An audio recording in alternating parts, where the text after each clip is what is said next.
तो देखा जाए तो 8,000 से लेके 15,000 के बीच में जितने भी गेमिंग मॉनिटर्स आते हैं उनमें काफ़ी ज़्यादा कन्फ्यूजन रहती है। क्योंकि एक तो सेम प्राइसिंग में लगभग ऊपर से सेम स्पेसिफिकेशन के साथ आते हैं, तो काफ़ी ज़्यादा कन्फ्यूजन रहता है। हर कंपनी ने एक तो अपना सबसे तगड़े गेमिंग मॉनिटर मतलब 15,000 के बीच में आसपास में ही निकाल रखे। तो आज की वीडियो में बात करने वाला हूँ हर कंपनी का एक तरीके से एक gaming monitor, budget gaming monitor जो आपके बजट में फिट हो। क्योंकि मुझे पता है यार, आप भी मेरी तरह गरीब हो, कैसी लैंग्वेज यूज़ करता हूँ यार। तो जितने भी गेमिंग मॉनिटर्स की मैं बात करने वाला हूँ वो सारे 27 इंचेस के होने वाले हैं। ऊपर से उनमें AMD FreeSync का सपोर्ट देखने को मिलेगा, HDR का सपोर्ट देखने को मिलेगा और ज़्यादातर रिफ्रेश रेट 180 प्लस रहेंगी। और इनकी प्राइस ऊपर नीचे होती रहती है, तो नीचे लिंक डिस्क्रिप्शन में डाल दूंगा, तो वहाँ से चेकआउट करते रहना कौन सी प्राइस कब कम ज़्यादा हो जाए। क्योंकि ये मॉनिटर अभी मैंने मतलब बहुत टाइम पहले लिया था मैंने 8,000 का, अभी ये दिखा रहा है 13,000 का। तो इसलिए मैं कह रहा हूँ देखते रहना बस। और फ्लिपकार्ट पर भी सेल भी चल रही है, तो हो सकता है उस पर अच्छा ऑफ मिल जाए। तो सबसे पहले गेमिंग मॉनिटर की बात करूं तो आपको देखने को मिलेगा एसर की तरफ से एसर नाइट्रो VG270X1। डिस्प्ले की बात करूं तो इसमें आपको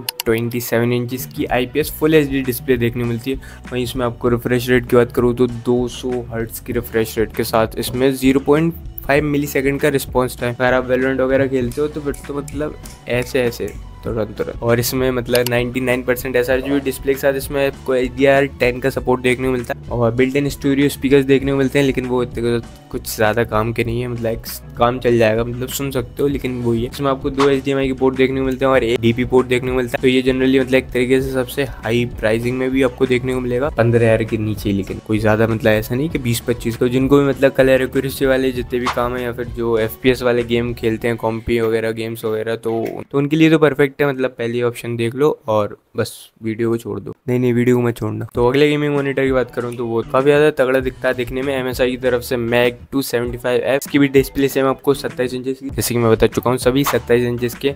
तो वही 27 इंचेस के आपको इसमें रैपिड IPS डिस्प्ले देखने को मिलेगी 180 हर्ट्ज के साथ और 0.5 मिली सेकेंड का रिस्पॉन्स टाइम। और इसमें आपको 115% sRGB डिस्प्ले देखने को मिलती है। बेटर कलर गैमेट से मतलब एक तरीके से एसर के जो मैंने पहले मॉनिटर बताया था उससे ज्यादा कलर एक्यूरेसी इस मॉनिटर में आपको देखने को मिलेगी। तो जितने भी कंटेंट क्रिएटर्स हैं या फिर जिनको मतलब ज़्यादातर कलर्स का ही काम रहता है, मतलब कलर मतलब डिज़ाइनिंग वगैरह का, तो उनके लिए परफेक्ट रहेगा। एक तो इसमें आपको फ्रेमलेस डिज़ाइन देखने को मिलती है, तो साइड में आपको बॉर्डर वगैरह कुछ देखने को नहीं मिलेंगी, तो काफ़ी ज़्यादा प्रीमियम लगेगा आपके सेटअप में भी। तो ये कुछ कंसिडर आप कर सकते हो MSI की तरफ से। अगले गेमिंग मॉनिटर की बात करूँ तो ये आपको थोड़ा सा कर्व देखने को मिलेगा। इसका मतलब 1500R के आसपास इसका कर्व आपको देखने को मिलता है। इसकी डिस्प्ले क्वालिटी की बात करूँ तो इसमें आपको 27 इंचेस की डिस्प्ले देखने को मिलती है। ऊपर से इसमें आपको 180 हर्ट्ज की रिफ्रेश रेट के साथ 1 मिली सेकेंड का रिस्पॉन्स टाइम देखने को मिलता है। वहीं इसमें AMD FreeSync का सपोर्ट देखने को मिलेगा और HDR10 वो तो मतलब बेसिक है। अगर 10 से ऊपर का जितना भी मॉनिटर्स आप लोगे तो HDR10 तो जहाँ तक है मिलता ही मिलता है। इसमें आपको 2 HDMI के पोर्ट देखने को मिलते हैं और एक DP का पोर्ट देखने को मिलता है। तो जिनको मतलब अगर गेमिंग वगैरह करनी है वो भी कर्व डिस्प्ले में, लेकिन कर्व डिस्प्ले का मेरे ख्याल से 27 इंचेस में कोई सेंस नहीं है, मतलब 1080p डिस्प्लेज में। अगर आप कर्व डिस्प्ले ले रहे हो तो मेरे ख्याल से आपको 4K लेना चाहिए, तो इसलिए मैंने भी नहीं लिया। और मेरे पास तो खैर बहुत रीज़न है ना लेने के, तो बाद में कभी बताऊंगा। तो हाँ, अगर आपको कोई कर्व डिस्प्ले लेना है तो मैं जनरली प्रेफर करूंगा 4K की तरफ जाओ। मतलब 1080p तो एक तरीके से बेसिक काम चलाओ चीज़ें ही रहती हैं। सही बताऊँ तो गेमिंग भी इतनी ज़्यादा होती नहीं है, लेकिन अगर गेमिंग करनी चाहो तो कर भी सकते हो, मतलब रोका किसी ने नहीं। लेकिन फिर भी मतलब समझ रहे हो ना, 1080p डिस्प्ले मतलब हो गया यार, मुझे भी 4K चाहिए। और अगले मॉनिटर की बात करूँ तो वो है सैमसंग की तरफ से सैमसंग ओडेसी G3। इस पर मैं 2-3 वीडियोस बना चुका हूँ, तो इसकी तो मैं तारीफ जितनी करूँ उतनी कम है। ये मैंने कुछ 8,000 के समथिंग मंगाया था, तो मैं फिर से वही कहानी रिपीट नहीं करूँगा। तो ऊपर कहीं यहाँ पर लिंक आ रही होगी, इसका फुल रिव्यू आप वहाँ से चेकआउट ज़रूर करना। और इससे अच्छा मॉनिटर मुझे अभी तक नहीं लगा, क्योंकि कहीं भी कुछ भी मतलब कहीं भी कुछ भी कभी भी कुछ भी एडजस्ट कर सकते हो इसमें। एक तो ये तगड़ा फीचर लगा मुझे। और इसमें बेसिक फीचर्स की बात करूँ तो वही आपको 27 इंचेस की डिस्प्ले देखने को मिलेगी, लेकिन ये मेरे पास 24 इंचेस वाली है। और इसमें भी आपको DP केबल का सपोर्ट देखने मिलता है और HDMI केबल का सपोर्ट देखने मिलता है। बेस्ट है, मुझे तो मतलब अभी तक की बेस्ट लगी। और इसकी फुल वीडियो ज़रूर देखना, मतलब 2-3 वीडियो डाल चुका हूँ, तो ऊपर कहीं लिंक आ रही होगी, वहाँ से आकर टैप जरूर करना।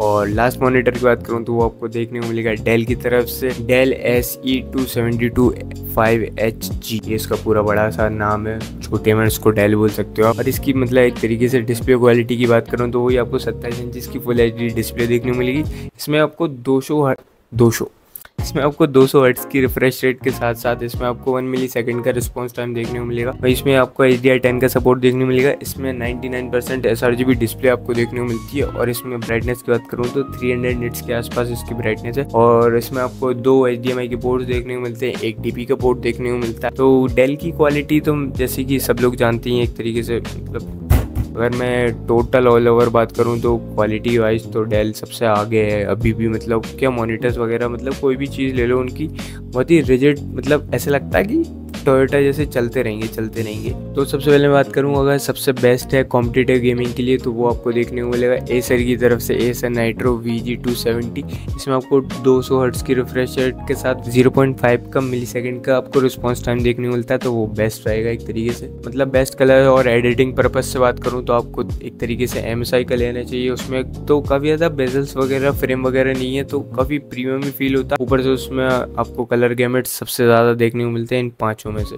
तो अगर एडिटिंग वगैरह करनी है तो फिर MSI भाई की तरफ जाना। और अगर इमर्सिव एक्सपीरियंस की बात करूँ, अगर कुछ ज़्यादा ही बड़ी चीज़ें चाहिए, मतलब थोड़ा सा एक तरीके से फैंसी वगैरह या फिर सेटअप पे दिखे कोई चीज़ लिए, तो एक तरीके से आपको कर्व डिस्प्ले की ज़रूरत है और कुछ नहीं है। लेकिन कर्व डिस्प्ले के भी मन बढ़ जाएगा, मतलब एक टाइम पे कोई ज़्यादा ऐसा हैवी चीज़ नहीं है कि मतलब कर्व डिस्प्ले ले लिया तो, समझ रहे हैं ना मतलब क्या बोल रहा हूँ। कर्व डिस्प्ले 4K लो तो सही भी है। और अगर ई स्पोर्ट सेटअप्स की बात करूँ तो आपको मेरी ख्याल से सैमसंग की तरफ जाना चाहिए। सैमसंग की तरफ जाना चाहिए क्योंकि उसको आप किसी भी आई साइट के अकॉर्डिंग एडजस्ट कर सकते हो। मतलब जो वैलोरेंट प्लेयर्स आपने देखे होंगे घुस के ऐसे गेमिंग करते हैं, तो वो ऐसे मॉनिटर्स रहते हैं, उनको आप कैसे भी एडजस्ट कर सकते हो। और ऊपर से रिफ्रेश रेट भी आई है और रिस्पॉन्स टाइम भी कम है, तो सैमसंग बेस्ट ऑप्शन रहेगा आपको ई स्पोर्ट्स के लिए। और अगर एक तरीके से आपको लंबे समय तक कोई भी मॉनिटर वगैरह चलाना है तो मेरे ख्याल से आपको डेल का लेना चाहिए, क्योंकि काफ़ी ज़्यादा एक तरीके से रिलायबल और बिल्ड क्वालिटी उनकी तगड़ी रहती है। तो मतलब चलते हैं वो, मतलब आपके बच्चे के बच्चे भी आप उसको यूज़ कर सकते हैं, तो कोई दिक्कत वाली बात नहीं है अभी। तो हाँ, ये थी कुछ आज की वीडियो। और एक तरीके से मैं बोलूँ तो, सच बोलूँ तो MSI का ले लो, काफ़ी तगड़ा लगता है देखने में। और या फिर ये ले लो, अगर ये 8000 के आसपास मिल रहा है ना, इससे तगड़ा मॉनिटर नहीं है अगर ये 8000 के आसपास मिल रहा है, वरना MSI की तरफ जाना, तगड़ा लगेगा आपका सेटअप वगैरह। हाँ, ये थी कुछ आज की वीडियो, और मिलता हूँ किसी वीडियो में किसी और टॉपिक के साथ, तब तक के लिए